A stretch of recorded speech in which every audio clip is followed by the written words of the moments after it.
Second, savings is the first expense you should do. You guys should do a clear budgeting. Most of kids today do not do a budget. Your income is known, your spouse income is known. You know what is the expense. Please make a budget. The Japanese called it kekebu. If you search kekebu, you will get lot of books. It's a ready-made printed ready reckoner by which you can make your own budget. Please write it with the hand. Do not use a computer for budget because a muscle memory helps. When you write with the hand, pains. When you pay by cash, there is friction. Nobody likes to take out and pay cash. When you pay by card, you do not know how much you are paying. So pay by cash wherever possible because you should go through the pain. Right? A budget should be written in a piece of paper with pen, with both of you discussing. If your kids are more than 7 years old, please involve them in the budget. There is no harm in kids knowing what the parents make, how much is saved. So they will be responsible. They will understand the difference between wants and needs. We have to take care of the needs of our children, not the wants. They learn to be responsible, and if you involve them in making budget decisions. So clearly you will define what you need for money. Everybody has common life goals. If you are not married, marriage is a big life event.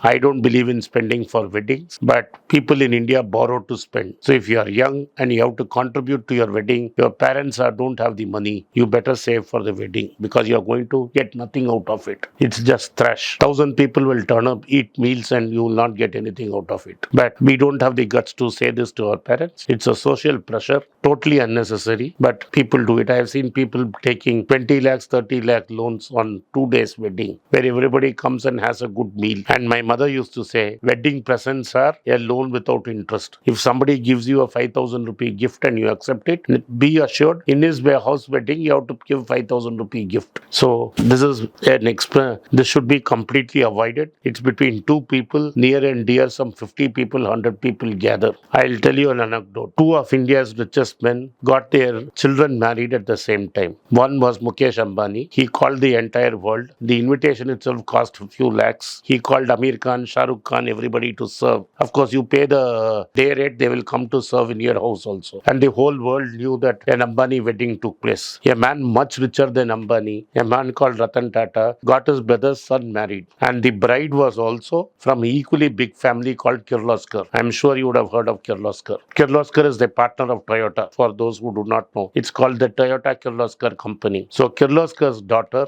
married Ratan Tata's nephew. There were 10 people. It took place in an apartment of Ratan Tata's brother. There were only 10 or 15 people in attendance. And both of them are happy. Both of them have got grandkids. And Ambani would have spent about 50-100 crores on that wedding. Tata's wouldn't have spent more than a couple of lakhs at best. But the rest of the money from Tata's went to good charity. This money went to contractors. So which is better? You guys decide. This is what I wanted to say. The other thing, if you have children or if you want to study further, start putting money away today so that you don't have to borrow and pay interest on it. It's too late for you to save for your education, but you can definitely save for your child's education. That is the most important. If you are in India and in a major metro, please don't waste money buying a house. I do not know about the rest of the world. Depends on local conditions. In India, it is stupid to buy a house, and especially if you are planning to buy a house on EMI. If the rates go up, the number of years will go up. You will be paying EMIs forever. The value of house will not go up. There's a collapse in China. For those, if you are operating in China, you will know what is happening to property prices in China. The same thing is happening in India. Nobody says it out openly. So the prices are not going to go anywhere. There is no shame or to stay in a rented house, and you can always upscale or downscale your rent. When should you buy a house? If you can pay 20% of the total price of the house, and the balance when you take an EMI, the rent is equal to EMI. So if I get 80% financed and the rent I am paying is the same as the EMI, go ahead and buy a house. If you are paying more for EMI, please abstain from buying a house. Say thank you very much. This is as far as your house dream goes. Don't buy a plot of land where you will never go and see that plot of land in your lifetime. Somebody gave you gas saying price of land goes up. Price of land does not go up. You guys are in technology. Nobody goes to a theater. Everybody sees movies on Netflix and Amazon and other things. When When is the last time you guys went to theater? When is the last time you went to a mall? You will order an Amazon, Flipkart or Big Basket or whatever it is. That's where most of your shopping is going to be done. And as we go along, world is moving to a hybrid model. So there is no place for real estate in the future. The need for real estate is shrinking, not at astronomical values that are there in India today. In India, we do not want to admit real estate prices are falling because your entire banking system is dependent on real estate. So if I have ruled out everything except gold, where can you invest? There are two options for you to invest. One is in fixed income. That is, you put some money, you get interest every month, every quarter, or every year. Then you become partners in business. As the business grows, the value of your money grows. This is called as equity. You take the risk. Money goes up, money goes down. Value of the stock market goes up, value of the stock market comes down. Anything can happen. The other thing that is, don't believe this mythological SIP concept that Sachin Tendulkar or Mahendra Singh Dhoni sells you, that you can keep sipping and money will keep valuing. The Japanese stock market hit an high of 40,000 in 1989. I don't know how many of you were born there. It is now 33 years later. It is nowhere near 40,000. Don't tell me it happened only in Japan, sir. It will not happen. In America, the Dow Jones cracked in 1929. From 800 it fell. It took 1954. 25 years, the Dow was below its level for 25 years before it went back its level. So equity is a knife. It can cut you both ways. You have to be careful before you use the knife. Some mutual fund guys tells you it keeps on going up. It means you have to see how much value of money also has depreciated. So, but you have to invest in equity to create wealth. Last 20 years have been good on equity because America and the developed world has been printing money and distributing it free of cost to the world. Last 8-9 months, it stopped. That's why Byju's is in trouble. Lot of startup companies are in serious trouble. So you must invest in equity. You must learn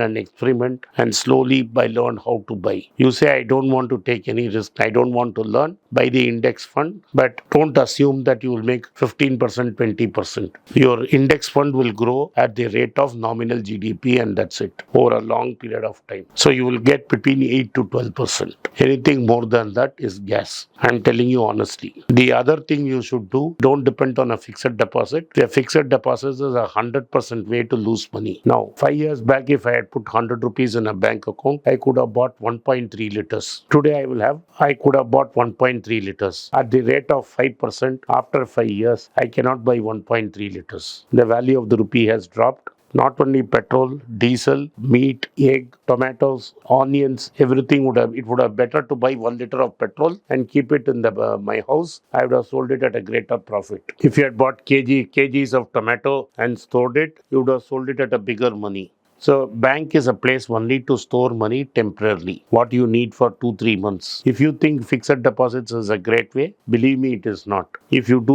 have written house budgets or your parents have written house budgets, go back and see the budget 10 years back, put it on a fixed deposit calculator realistically and see the value. And the government deducts interest on tax even on interest. So what you have to do is buy bonds and NCDs of good listed companies at 8 or 9 or 9.5%. So that is the best you can do. Use that money to buy small amounts of equity or buy passive funds. The difference between a passive fund and an active fund, a passive fund can invest only in the index. If I pick the Nifty 50, it can only invest in the 50 stocks that are there in the Nifty. If I buy an S&P 500, it can buy the 500 stocks that are in S&P. It does not need a fund manager. Therefore, the fees for running that is very low. It is less than 20 paisa per every 100 rupees per year. It's very low management fee. Expense ratio is 0.2, 0.25. Some offer 1.5, 0.15.